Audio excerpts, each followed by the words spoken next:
Welcome to the Mid-Atlantic Championship Podcast, the podcast that travels back in time to review classic episodes of Jim Crockett Promotions' Mid-Atlantic Championship Wrestling as it appears on the NBC Universal streaming service Peacock, as well as internationally on the WWE Network. My name is Mike Sempervive. If you're out there listening and you want to follow along with us but don't have access to Peacock or the network, you can still do so by heading over to the mighty MidAtlanticGateway.com and checking out David Taub's reviews of these classic shows. The Mid-Atlantic Championship Podcast has social media on several platforms. By far, I am the most active on Twitter, but we have a Facebook, Instagram page, and more. Just search @MidAtlanticPod and look for the logo. We're also available on YouTube as well, youtube.com/MidAtlanticPod, where you can find podcasts and other content exclusive to the page. Please subscribe, watch, and like the videos. It would be doing us a great service. And finally, we also have a Patreon, which you can find at patreon.com/MidAtlanticPodcast. Now, with all of that out of the way, today in episode number 56, we take a look at the television that was taped on Wednesday, February 16th, 1983, at the WPCQ Studios, Channel 36, in Charlotte, North Carolina, and began airing in local markets beginning that weekend of Saturday, February 19th, 1983. And as you may already know, the next 3 weeks of Mid-Atlantic Championship Wrestling between February 19th and March 5th, 1983 are not on the WWE Network or Peacock. The reasons? No one knows, as any explanations as to why or how things are uploaded, or in this case, not uploaded, are made public. But via whoever originally recorded the shows in Richmond, Virginia off WTVR-TV Channel 6 way back when, I'll have some of the audio here for you, helping to give you context into what was taking place at the time. We're still on the road to Greensboro, and we'll have some very important updates on that. But in the last few weeks, we've seen the demise of the House of Humperdink, at least when it comes to its leader. Manager Sir Oliver Humperdink is exiting stage right, and as he does, number one Paul Jones has begun changing his look by acquiring a garish tuxedo and would soon take on some of Humperdink's clients, as well as his feud with the Boogie Woogie Man, Jimmy Valiant. But he's not gone quite yet. The show had begun with Valiant stopping by the podium to talk to Bob Caudle. Tape of Valiant's match against Hump's bounty hunter Terry Funk in Charlotte the previous Sunday played, which included the involvement of Jones. As Valiant cut his promo, Humperdink, Dick Slater, Greg Valentine, and the one-man gang stormed the set, and before long, the group was beating down the Boogeyman, and Humperdink was cutting his hair. To stop the assault, a new face debuted to help free the Boogeyman and explain his reasons for doing so. Valentine and Slater now are holding Valiant and cutting his hair, and here is someone else now into the ruckus. We had a wild mayhem right here.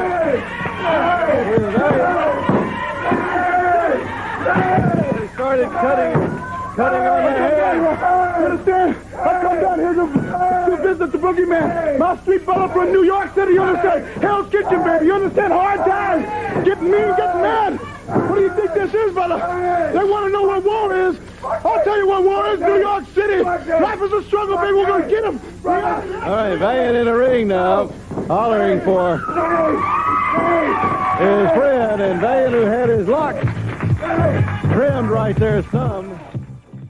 Yes, Bugsy McGraw is here, up from Championship Wrestling from Florida, or as McGraw claims, is down from New York City to help out his old friend. Joining forces with Valiant as Handsome continues to deal with Humperdink. After a commercial break, we came back with Bob Caudle resetting the scene after that wild start, and he throws us to a very important update on the long-running situation between NWA World Tag Team Champions Sergeant Slaughter and Don Kernoodle and their arch-rivals Ricky Steamboat and Jay Youngblood. In the last few weeks, we've heard the announcement from local NWA official Sandy Scott declaring the champions would not be going on vacation in March, and instead would be putting up their titles against Steamboat and Youngblood one last time inside of a steel cage on March 12th in Greensboro. And now, we'll hear the contract signing, which came with one more sharp curve on this long road they've paved. Ladies and gentlemen, we are here today to witness the official signing of this contract for a Tag Team Championship of the World between the champions, Sergeant Slaughter and Don Canoodle, and the #1 challengers, Jay Youngblood and Ricky Steamboat. All the conditions of the contract have been met. All fines have been paid. Excuse me, Mr. Scott. Is the special condition that we talked to you about with our lawyer in this contract at this time? Yes, it is. May I see the contract? Certainly. Not that I don't believe you. The stipulation that we talked over with Sandy. Yes, that's what you want. It's all in there. It's okay. That's it. Go ahead. It's okay, son. I'll be more than happy to sign.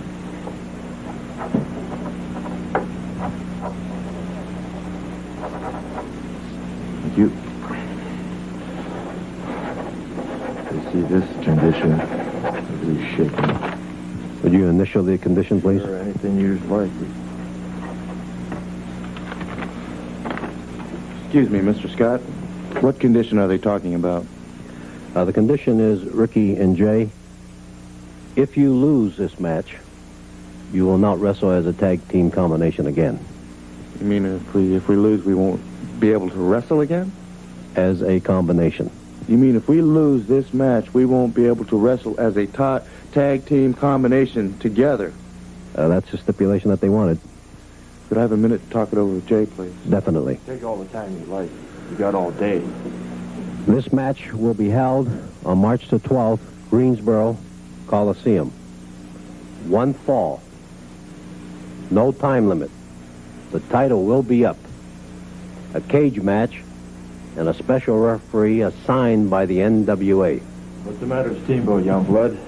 Have you got enough confidence to sign a contract? Mr. Slaughter, it's not that we're cowards. It's not that we don't have any confidence within this tag team combination, but a stipulation, a condition as strong as this one. We got to realize if we don't win this match, our tag team combination is dissolved. It's finished. That's something that we had to talk about. But to answer your question, we're going to go for it. We're going to sign this contract.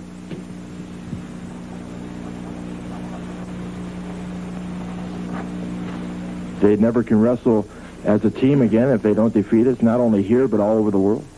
We understand that. Yes, we do. We understand that.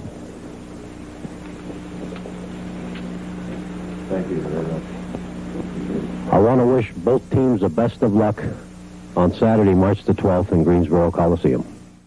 So there it is. I don't know who Slaughter and Kernoodle's lawyer is, but they deserve some credit here for sticking that type of stipulation into the contract without the knowledge of Steamboat and Youngblood beforehand. Doesn't quite show the NWA office in the best of light, but we've certainly had situations like that before, haven't we? Wahoo McDaniel losing the U.S. title. But if you believe that stipulation was the only surprise left on this voyage, let me shock you again. Over the last several weeks, things have not been going quite right for Slaughter and Kernoodle. We've seen Steamboat and Youngblood break the grip of the Cobra Clutch finishing hold. We've had Ricky Steamboat somehow procuring the dress blazer of Kernoodle and baiting the former private into tearing it up. And we've heard from Sergeant Slaughter, who has been complaining about the fact that his drill sergeant campaign hat and whistle have also grown legs and disappeared. Has there been a conspiracy? There have been theories. But unlike most conspiracy theories spouted by unlikable heels, we find out that this one had merit. The reason why we're out here, ladies and gentlemen, is because we'd like to thank two people personally for helping us in this quest of the World Tag Team Championship. First, I'd like to bring out Mr. John Weaver. John, we'd like to thank you personally on TV for helping us. Well, thank you very much, Ricky. It's just a small bit I could do to help you because I know we want to see you guys get the titles. I think Noodle and Slaughter have had them for a long time, and a lot of us feel the same way. There's been a black eye for wrestling that they've had the world titles. I know you guys are ready for it. I've worked out with you. In fact, I even brought a group of guys down there to work out with you and shot at you from all sides, and you didn't know which one or how many guys were coming or which way you're coming for. I think it sharpened your timing, your coordination. You guys are ready. Go for it. Thank you, John. Thank you. And ladies and gentlemen, I know for the past several weeks that Jason and myself have been talking about a conspiracy. We've been talking about a conspirator. We've been talking about a man behind the lines, behind the scenes, somebody that's been helping us out a great deal, and everybody wants to know who this man is, especially Sergeant Slaughter and Don Kernodle. Would Mr. Jim Nelson come out here, please? Attention, Maggot! And I'm talking to you, Private Gomer Slaughter and Mighty Major Kernodle. Yeah, the World Tag Team Champions. You're real great, and you're real stupid, too. You never thought it was me, did you, Slaughter? Yeah, I got your hat. I tore your coat off, Kernodle. I got your whip, and I got your whistle. And if you want it, you better come get it, because I got sick and tired of you pushing me around, driving your limousine everywhere, taking you out to eat.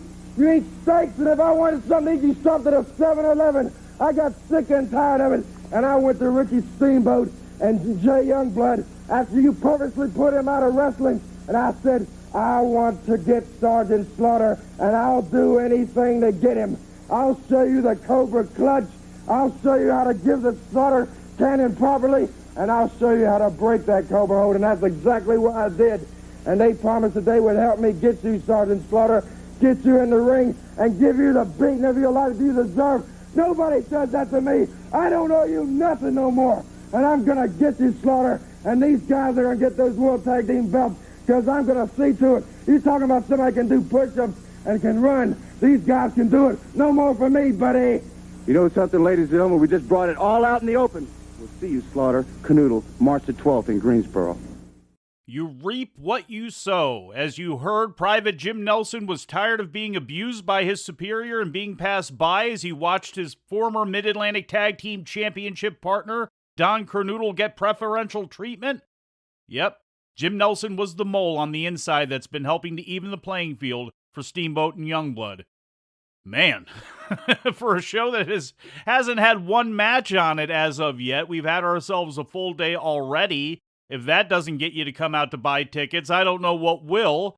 But lucky enough to hard sell you, here's Big Bill Ward letting the greater Richmond area know what will be taking place very soon. There will be some tea leaves we'll be reading too, but here's Big Bill and his guests. Fans, check your local listings for the times of exciting TV wrestling next week. Big card, Washington and Lee High School Gym in Montrose, Virginia, on Friday, March the 4th. A great card at the Culpeper Junior High School Gym tonight at 8:15. Ninja Dick Slater. You'll also see the one-man gang, Dizzy Hogan, Jimmy the Boogie Woogie Man Valiant, Roddy Piper, and others. Spectacular card at the Richmond Coliseum on WRNL Radio Night, Friday, March 18th. Gigantic Battle Royal, plus six-man tag team, one-man gang, Sir Oliver Humperdink, Dick Slater, against Jimmy the Boogie Woogie Man Valiant, Ricky Steamboat, Jay Youngblood. For the world's title, Ric Flair is challenged by Greg Valentine. Well, you know something, Bill? I'm not really challenging Ric Flair. I am just challenging the World Championship. That is the ultimate goal of every professional wrestler, is to become the world champion. Now, I've made statements that I want to be the greatest United States heavyweight champion of all time. Well, I've already done that, and I've proven that, taking on all opponents. But you know something? Ric Flair is a good friend of mine.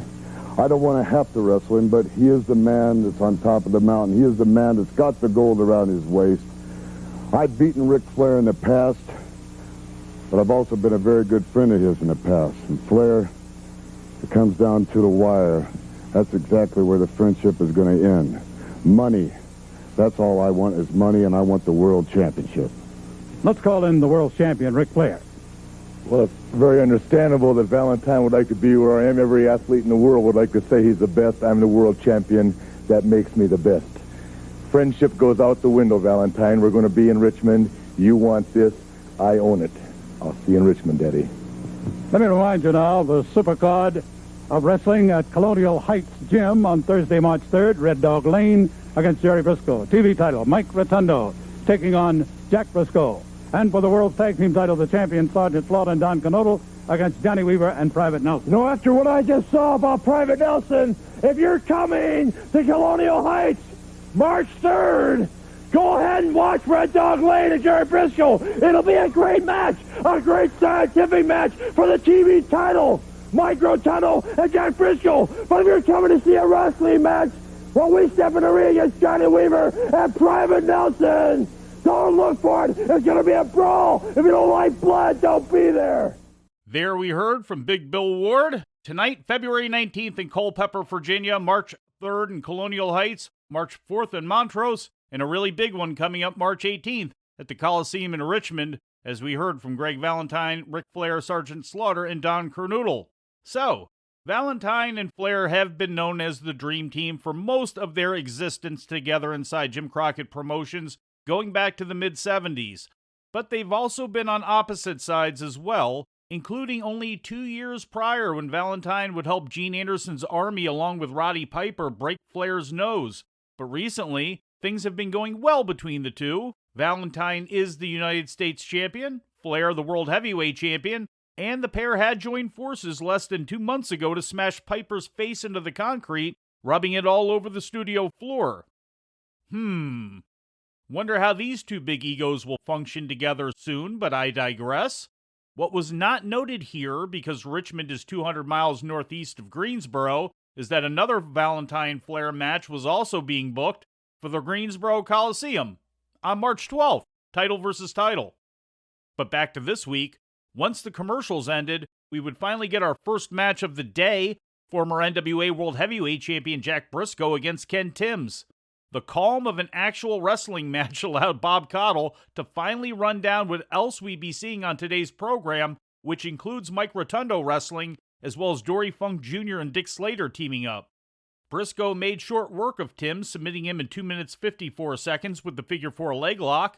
During the match, Bob Caudle noted Paul Jones's interference in last Sunday's match between Jimmy Valiant and Terry Funk, as well as Jones still being target number 1 for Briscoe, who lost his Mid-Atlantic title to Dory Funk Jr. due to Jones's interference. After a commercial, we came back with Bob interviewing Mid-Atlantic television champion Mike Rotundo, who's been having his problems with the House of Humperdink, Dory Funk Jr., and Dick Slater. Rotundo talks about his relationship with Jack Briscoe, who joins in and expresses his admiration for Rotundo and his dislike of Paul Jones and Humperdink's men. During last week's show, Bob Caudle revealed a new manager in the area that was not named Paul Jones. It was Gary Hart. And when we came back from another commercial break, Hart joined Bob and talked a little about his plans. Last week you had an opportunity to meet this gentleman right here, and we're going to introduce him again, Gary Hart. Gary, have you had any luck in getting the great Zabuki back into the country? As I said, I have my attorney working on it in the great Kabuki. Within a very short period of a matter of a few weeks, we'll be back into the United States of America, and very possibly here in the Mid-Atlantic area in the very near future. All right, now last week you said you were here, you wanted to look at the talent, you thought you might sign. You had your checkbook, as a matter of fact. That's the way you put it. I got my checkbook and I'm ready to sign some. Have you had any luck so far with that? Well, there's one gentleman here that I'm very interested in, this young man up in the ring at the present time, Mike Rotunda. I made him an offer that I did not think that he could refuse. The man didn't even have the common decency, Bob, to give me a yes or a no. He more or less left me hanging. And remember, Rotunda, you put me out on a limb, I put you out on a limb. But when I put you out on a limb, brother, I cut the limb off, and you will fall down. I do not like it when in good faith I try to do business, and then some young upstart that could be great, he's listening too much to Jack and Jerry Briscoe, his favorites. Well, if he wants to succeed in wrestling, he better listen to a man such as myself, someone that is very wise in the ways of wrestling. If he wants to make top dollar, if he wants to keep that TV title, he better listen to me. And if he don't, I may have to take it upon to myself to impress you that I do not play games, and I don't like it when people do not give me a honest yes or no. He's talking about Mike Rotundo, of course, fans, and Rotundo's up in the ring right now. So let's go up to the ring. Yeah, let's go up to the ring, Gary, and watch this young man in action right here, Mike Rotundo, as we're going to watch him against the big one, Rick Harris. So there we hear that the great Kabuki, or according to Bob, the great Zabuki, would be making his way into the area. Not only that, the offer that Hart made to help guide the career of young Mike Rotundo was left twisting in the breeze by the Syracuse alum, which obviously bruised the ego of Hart. The devious manager would stick around for the next match, which, as you heard, just happened to have Rotundo in it, facing off against Rick Harris. As Gary Hart talked about everything Rotundo lacked, which he could help with, the TV champ dominated the affair, the finish coming when Harris attempted a piledriver, but Rotundo went for a backdrop. Harris held on for a sunset flip, but Rotundo rolled through and wrapped up Harris for the pin in 7 minutes and 14 seconds. It was then time for our next batch of localized promos, and as you may have noticed, during the first round of spots, Mid-Atlantic Television champion Mike Rotundo was announced as facing Jack Briscoe coming up on March 18th in Richmond. Ever since he's entered the area, Jack Briscoe and his brother Jerry have been righteous and upstanding baby faces, always helpful to the locker room around them. I noted the interview earlier with Rotundo and Briscoe where there was a little bit of a mutual admiration society. This time around, though, from the sounds of it, that level of chivalry from the former All-American Briscoe would soon be dead. Big card, Washington and Lee High School Gym in Montrose, Virginia, on Friday, March the 4th. You'll also see a great card at the Culpeper Junior High School Gym tonight at 8:15. Ninja, Dick Slater, One Man Gang, Dizzy Hogan, Jimmy the Boogie Woogie Man Valiant, Rowdy Piper, and others. Spectacular card, Richmond Coliseum on WRNL Radio Night, Friday, March 18th. You're going to see a gigantic battle royal for six-man tag team wrestling. One Man Gang, Sir Oliver Humperdink, Dick Slater, against Jimmy the Boogie Woogie Man Valiant, Ricky Steamboat, Jay Youngblood, and also for the world's title, Ric Flair against Greg Valentine. Six-man combination, one-man gang, Sir Oliver Humperdink, Dick Slater, Jason, myself, and one more member of our family. Start the music. Here we go. All right, baby, all right. Let me tell you what you do, brother. This is my brother right here. I love you, brother. Rich, listen at me, Richmond. We're going to stop Humperdink before he gets his people back together. Right there, the house is no more, and it ain't going to be no more. We've got a super card of wrestling coming up at Colonial Heights High School Gym on Thursday, March 3rd. Red Dog Lane taking on Jerry Briscoe. TV title, Mike Rotundo meeting Jack Briscoe. And for the world's tag team title, Sergeant Slaughter, Don Knodel against Johnny Weaver and Private Nelson. Here's the TV champion, Mike Rotundo. You know, Bill, I'm putting up this belt, this championship TV belt, against a man that I admire very much, and I want to wish you the best of luck, Jack, because I know it's going to be a heck of a wrestling match, one that the people will really enjoy, because both Jack and I have been holders of belts in this area, and this belt's very important to me, and I just want to wish him all the luck in the world, because I know he's going to be fighting for it too. Yeah, I'm going to come out there. I'll be firing for that belt, Syracuse Flash, and let me tell you something, when it comes down to a championship, that time friendship goes out the door, all right? That's fine with me. We told you, you're going to see the world's tag team title, Sergeant Slaughter and Don Knodel against Johnny Weaver and Private Nelson. Well, this might be a strange combination, but the word's already out. Slaughter, you're trapped. You know why. Jim, you don't owe him nothing. He did stuff for you. You did plenty for him. You thought about the war has just begun, right, Jim? You better believe it. And Johnny Weaver says that he can trust me, and I trust him. And Sergeant Slaughter, I'm going to embarrass you and put that Cobra Clutch on you and put you out, and he'll put the sleep on Knodel. Those belts might be gone. Your back's against the wall. Be ready. There we heard from Ricky Steamboat, Jay Youngblood, Jimmy Valiant, Jack Briscoe, Mike Rotundo, Johnny Weaver, and Private Nelson. And dismissing Private Nelson, firmly entrenching himself on the side of good for a moment, man, Jack Briscoe certainly seemed like he was talking at Mike Rotundo and not to Mike Rotundo there, eh? Syracuse Flash? Keep our eyes on that, because much like Ric Flair and Greg Valentine's situation, I have a feeling this deal with Rotundo and Briscoe is certainly something that we're going to have to note as the weeks move forward. It was then time for our final scheduled match, which saw Dick Slater and Dory Funk Jr. taking on the team of Frank Monty and a new face in the area, a very young man by the name of Ricky Morton. Yes, that Ricky Morton, the future Rock and Roll Express member Ricky Morton. The second-generation star had spent the 2 previous years or so mainly teaming up with Ken Lucas across Arkansas, Oklahoma, and Texas for both Tri-State Wrestling and Southwest Championship Wrestling, in addition to plying his trade at home in Tennessee. Paul Jones joined Bob Caudle on commentary, and the two talked about Dory's $100,000 offer to anyone who could pin him, as well as Slater's aggressiveness. As they did, it became obvious to the fans watching, both at home and in the studio, that something was special about the young plucky babyface that was teaming with Monty. The finish of the match came when Morton made a hot tag to Monty, who was not able to sustain his offense. Slater blind tagged himself in, and shortly thereafter used an assisted Samoan drop to pin Monty in 6 minutes and 8 seconds. After the bout, the World Tag Team Champions finally joined the show to give their 2 cents on the contract signing, as well as their Benedict Arnold, Private Nelson. And right now, with us here at ringside, the World Tag Team Champions. Here's the belt. Here are the champions, Sergeant Slaughter and Don Knodel. And earlier, the fans saw the signing of the match with Rick Steamboat and Jay Youngblood, and also we heard from Steamboat and Youngblood, and I think it's time now we hear from the champions. Well, you're going to hear from the champions, all right. We'd just like to say that we were very happy to have signed this match in a cage. March 12th in Greensboro Coliseum against Ricky Steamboat and Jay Youngblood. There'll be a special NWA referee appointed for the match. There'll be no rules. Everybody knows what happens in a cage match, and the titles are on the line. But we came up with a little condition that they fell right into the trap. You fell right into the trap, Steamboat Youngblood.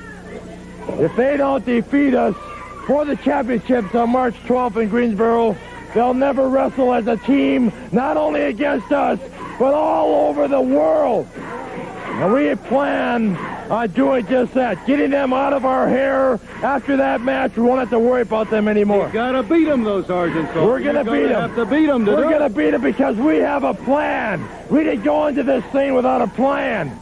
And I'd just like to say to you, Private Nelson, if I can call you Private Nelson anymore, I still can't believe what I saw. You are the one?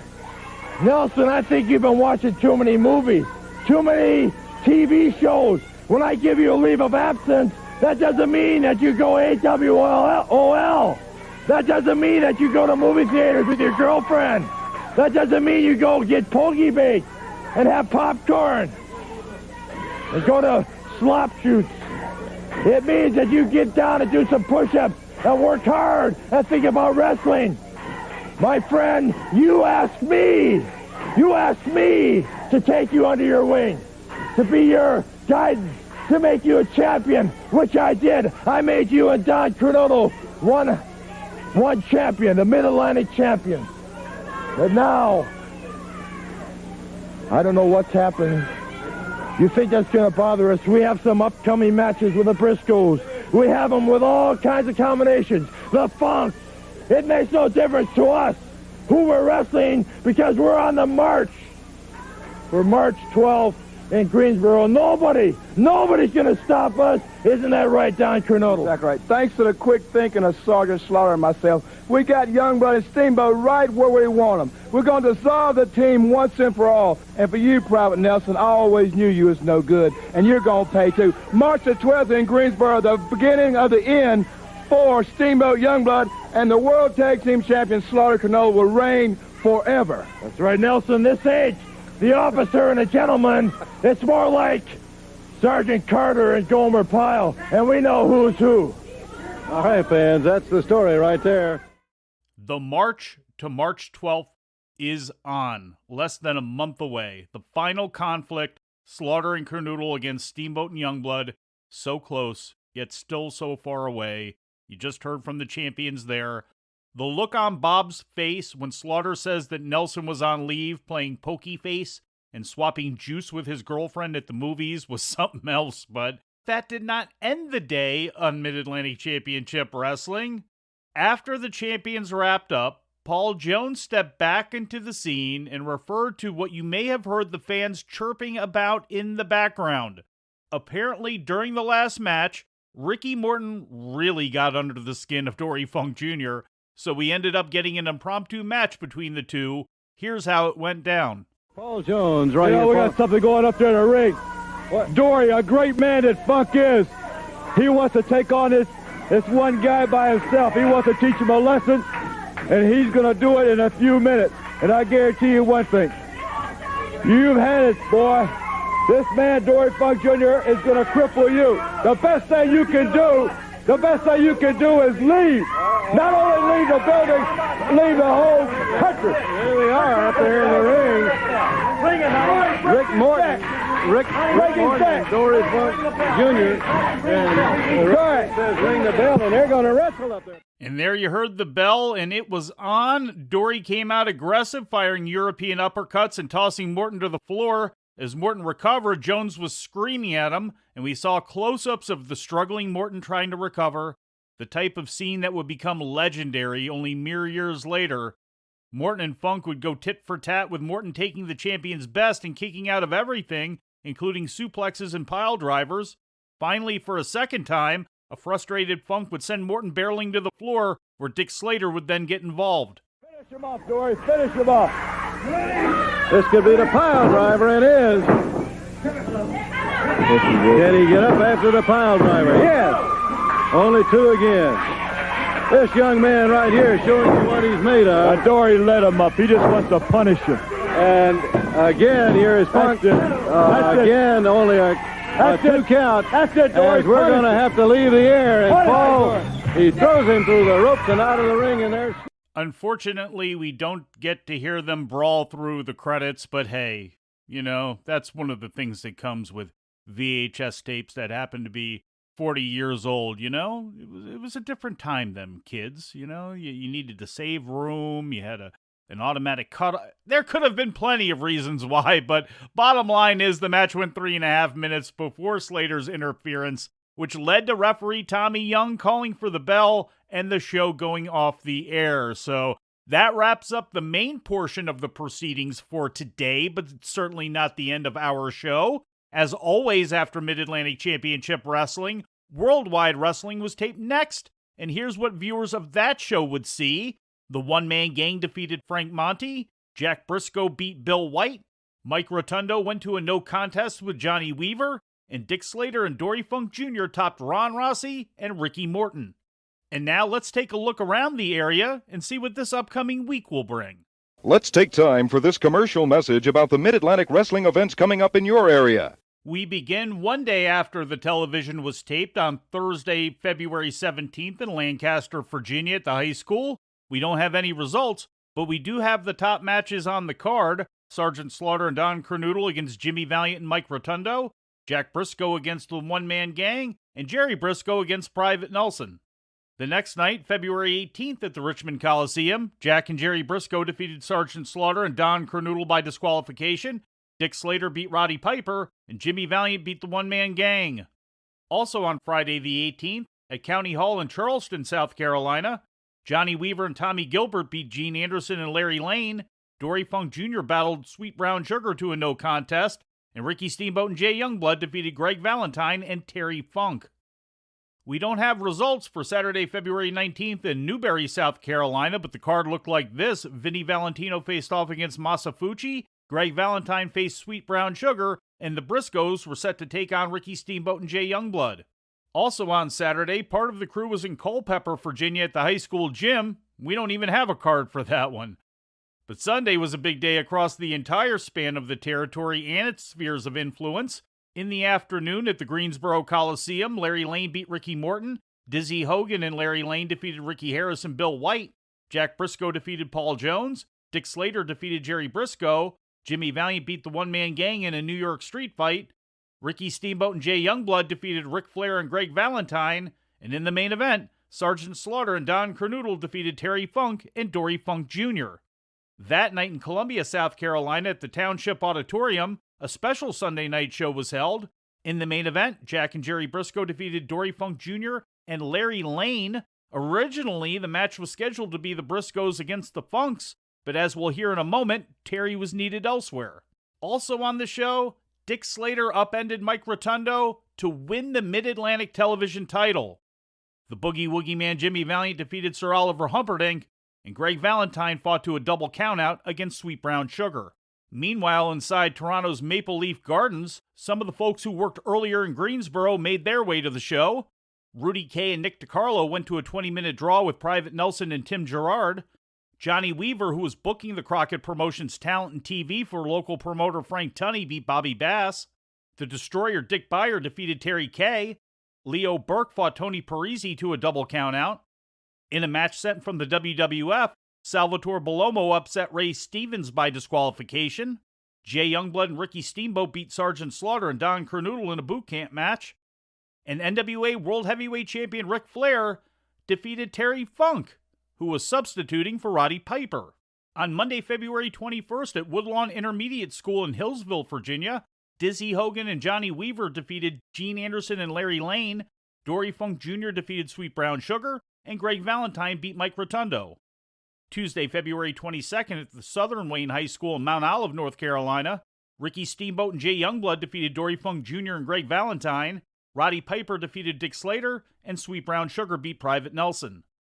Also on Tuesday in Kingstree, South Carolina, Mike Rotundo topped the Ninja, Jimmy Valiant beat the One-Man Gang, and Sergeant Slaughter and Don Kernodle defeated the Briscoe Brothers. And that takes us back around to the WPCQ studios in Charlotte, North Carolina. Here's where I would give you the official WWE Network preview of next week's show, but as you know, there isn't one, as the network is bereft of the episodes. But that's okay.